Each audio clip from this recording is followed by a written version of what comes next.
Now available in paperback and e-readers, Spellbound, A Darker Shade of Black.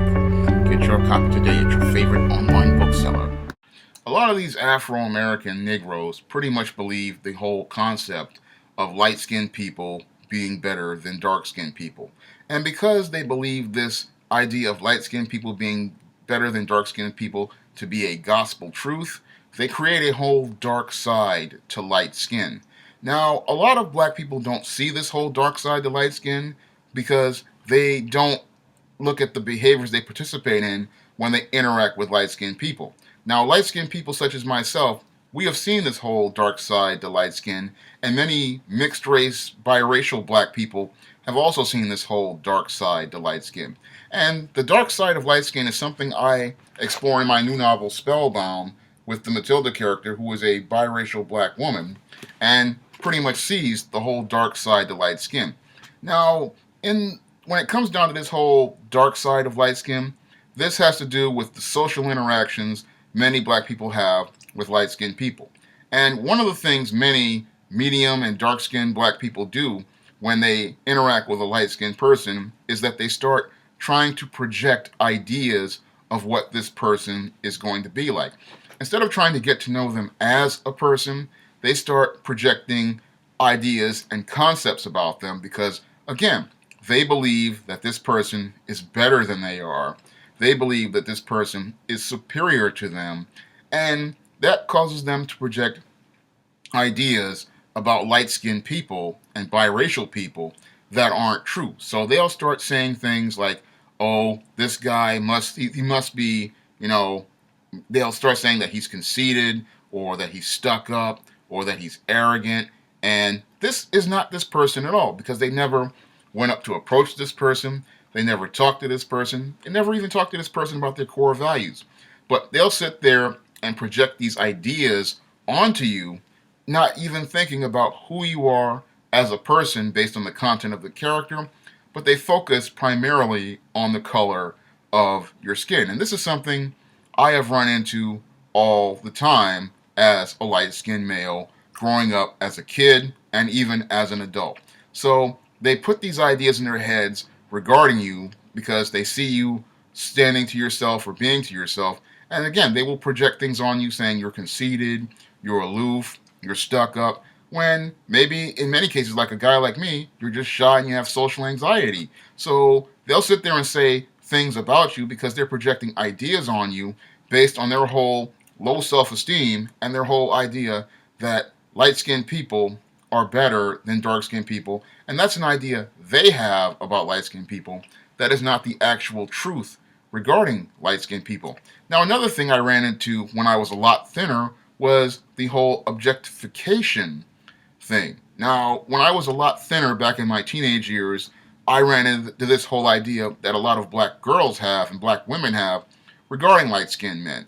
Now, they'll sit there and they'll see you as some sort of sex object. They don't see you as a person to have a relationship with. And this is something a lot of light-skinned people run into all the time, especially if they are physically fit and very attractive.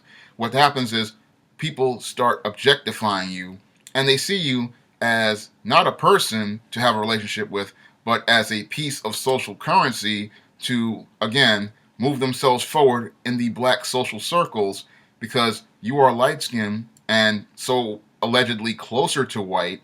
And because you are closer to white, they're going to use you as a piece of social currency to get the attention of others and to increase their own social value. So this is another thing I ran into as a light-skinned male, and this is something I've seen many other light-skinned women and biracial women run into. They get objectified. They don't get seen as people. They get seen as objects. And that, again, makes it very hard to have interpersonal relationships and personal connections with other black people because you see yourself as black.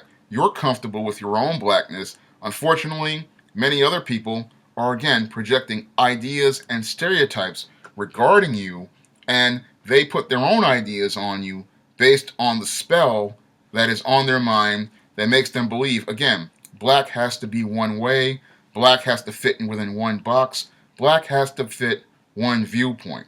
And that creates a whole dark side to light skin many people just don't want to talk about, many black people don't want to explore, because, again, in their spellbound minds, light skinned people are better than dark skinned people.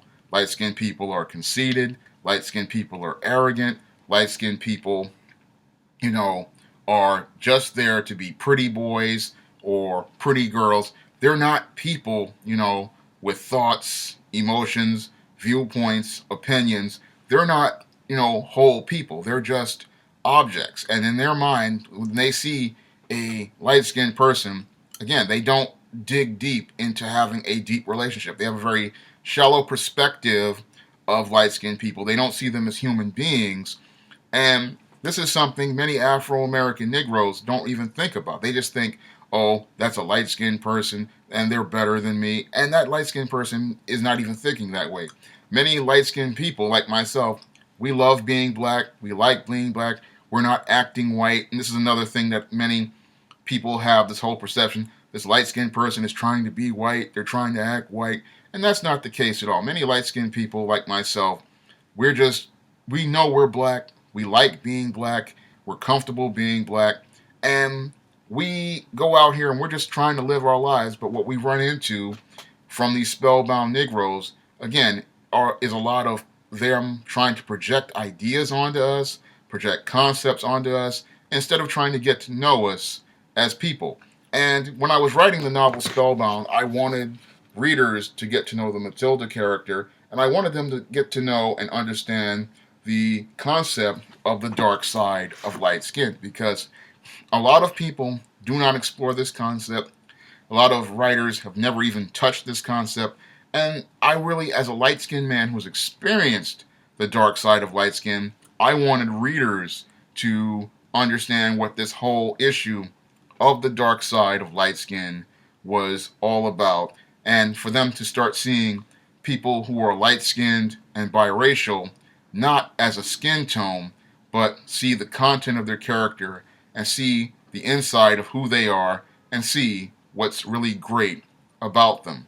You can pick up Spellbound in paperback and on e-readers everywhere, such as Kindle, Smashwords, Nook, and the iBookstore today.